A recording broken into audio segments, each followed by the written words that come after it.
Major airlines have closed routes to Tel Aviv.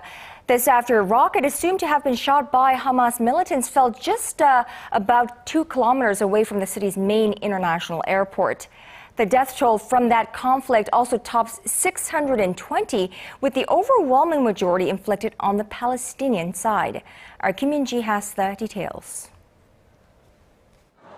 As the crisis deepens in the Middle East, major international carriers have grounded their flights to and from Tel Aviv. The suspensions came after a rocket landed just 1.6 kilometers away from the city's main air hub, Ben Gurion International Airport. The U.S. Federal Aviation Administration has banned all American airliners from flying in or out of Tel Aviv for at least 24 hours beginning Tuesday, and European aviation regulators strongly recommended a similar suspension. Israel claims the airport is safe, with Israeli Prime Minister Benjamin Netanyahu calling U.S. Secretary of State John Kerry to ask him to help lift the flight ban. But a White House official said later that the government is not in the position to overrule the FAA. Meanwhile, the conflict has now entered its third week, with the death toll topping 620, a total that includes at least 100 Palestinian children.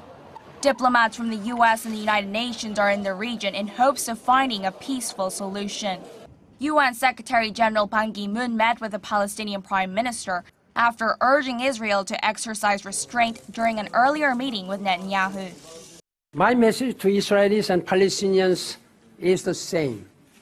Stop fighting, start talking, and take on the root causes of the conflict so we are not back to the same situation in another 6 months or a year.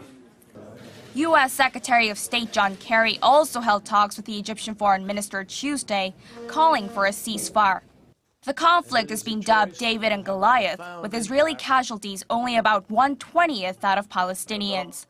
Despite international efforts, Israel has signaled that it's in no hurry to call a truce.